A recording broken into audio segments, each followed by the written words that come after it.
Hey everybody, welcome to another Flex Physiotherapy video. I'm going to show you how to make a mallet finger splint. You may have seen our previous videos talking about mallet fingers, what they are, how they happen, and a basic overview of how to treat them. Today we're going to talk specifically about how to make a splint to keep the PIP joint of the injured finger from drooping down and to keep it in a straight position long enough for the tendon to heal. What you need before you start is some thermoplastic. I like to offer patients a range of different colours, a pair of good plastic scissors, nice sharp shears for cutting thermoplastic, a heat pan of some sort, might just be a simple electric frying pan like this, or a more fancy heat source, a spatula so I don't burn my fingers. I have a heat gun for making sure that I can smooth off any rough edges and get the Velcro to stick. And then my Velcro or other hook and loop adhesive, some self-adhesive hook and some non-adhesive loop tape. So, of course we need an injured finger, don't we? Thank you, volunteer. So we're going to say that this index finger here is the one that has the mallet injury. So the patient comes in with a droopy finger. We've done an x-ray, and in this patient's case, there's no fracture on x-ray, so we know that it's a tendon injury, which means we're probably looking at around about 8 weeks of full-time splinting, maintaining this joint in full extension. The anatomy and physiology of your extensor tendons mean that it's completely safe for the PIP joint to be free to flex as long as we keep the PIP joint in extension. So the splint is only going to be going from PIP joint to fingertip. So I'm going to estimate the amount of plastic that I need. It doesn't hurt to have a little bit of extra, but you don't want to make it too small or it's going to slip off or not stabilize the joint adequately. How wide does it need to be? Well, wide enough to wrap completely around the finger. So I'm going to cut a little rectangle. There's my mallet finger splint template. Just enough length to go beyond the fingertip from the PIP joint and enough width to go completely around the finger.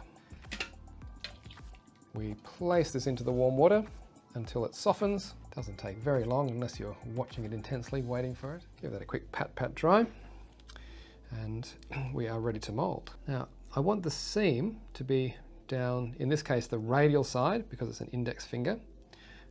Line this up with the PIP joint, wrap it around the finger, and I'm just doing a gentle stretch and pinch, gentle stretch and pinch, gentle stretch and pinch, pinch, pinch. I'm not pinching aggressively because I want to be able to pop it apart later. And I'm pinching not purely on the radial side, slightly towards the dorsal aspect of the finger, so I get a nice deep gutter of thermoplastic under the joint. And then while the plastic's still soft enough, just make sure that I've got a really nice position of neutral extension or maybe very slight hyperextension in the PIP joint. Don't be too aggressive with the hyperextension, or you can end up with a pressure area over the dorsal aspect of the PIP joint. But there's no point splinting in flexion or the tendon may not heal. There we go. We just wait for that to harden up.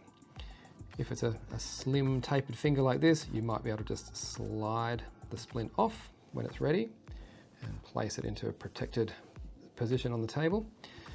If the person has maybe a bit of arthritis or some swelling around the PIP joint, you might need to wait a little bit longer until you can pop the plastic apart. It's still a little bit tacky at the moment. If you wait another minute or two, it'll just crack apart. Either way, once you've got the splint off, then it's a case of trimming the unwanted plastic. You can see here that we've got a deeper gutter on the palm side and a slightly flatter portion on the dorsum.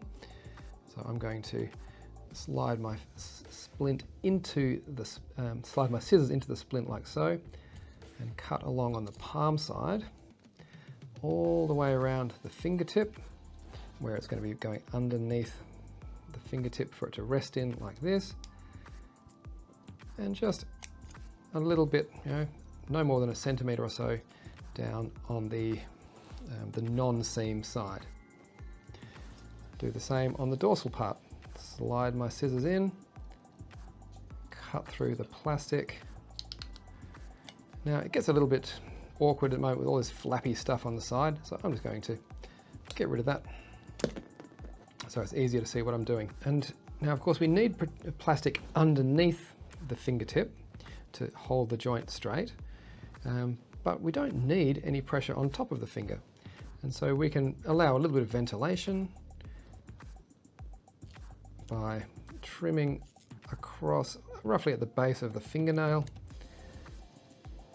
and join these two cuts up together, and there is our splint. Nicely protected on the palm side so there's no drooping of the fingertip. A little bit open over the fingernail for ventilation and to help get the splint on and off comfortably, and with a gap, a seam down the radial side. I do the radial side for an index finger so that the Velcro strap doesn't get in the way of the other fingers. If it's any of the other three fingers that you're splinting, then I tend to do the Velcro and the seam on the ulnar side, where it's just a little bit less annoying for your dexterity functional fingers on the thumb side. So you can pick and choose whatever seems more appropriate for your patient. I'm going to trim off these corners,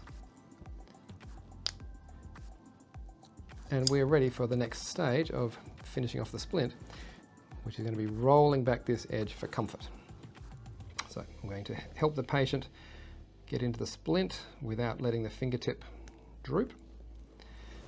Very protective of mallet fingers while you're making the splint. Now I can see that I need to lose about 5 millimeters of plastic here to make sure the PIP joint is free to bend. I could do that just with rolling, but I think I might trim a little bit of extra plastic off first. A little bit more length there than I need. So I'm going to trim maybe 3 millimeters off with the scissors. Snip, snip, snip.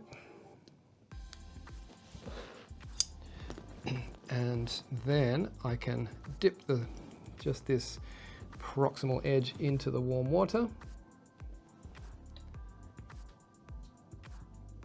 Hold it for a few seconds until it warms up, and then I can roll it back to give a nice smooth rounded edge for comfort and hopefully to enable close to full PIP range of motion. Let's check out the length of that again. Support the fingertip and the DIP joint as I ease the splint on.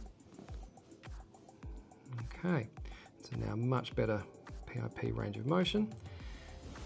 Once again though, if you trim it back too short so that you've got unrestricted motion, then you are potentially making the splint less protective for the DIP joint. So there's a bit of a trade-off there, trying to trim it back and roll it back far enough for flexibility and function, but not so far that it becomes ineffective. Now, this splint is almost finished. It just needs its hook and loop or Velcro attachments. Slide it off, keeping the finger flat on the table. I think we might do a purple strap for this one. Sounds like a good plan, doesn't it? So I'm not going to use the full 25mm width of that. I probably only need about 2/3 of that. So trim it back to whatever size suits the dimensions of the splint that you're making. And how much of this do I need? I need 2 pieces, each approximately 1 centimeter long and about the same width, about 2/3 of the width of the tape. Okay, so I've got 1 piece of hook Velcro to go on the dorsum, 1 piece of hook Velcro to go on the palm side, and then the strap to join them up between. How do I make sure that my hook Velcro stays on? I'm going to rough up the shiny outer surface of the plastic to make it easier to adhere to. I'm going to do the same for both pieces. I'm going to round off a couple of corners, because rounded off corners are much less likely to start catching on things and getting pulled off. I'm going to heat the plastic before I put the Velcro on, because the heat helps to activate the adhesive. So I get my heat gun. Apologies for the racket. You fire that up. I know some people who heat up the Velcro and some people who prefer to heat up the plastic. Whatever works for you, that's fine. Doesn't need to be super hot. We're not trying to change the shape, just enough warmth so that the adhesive gets activated and the Velcro is more likely to stay on. Do the same on the palm side.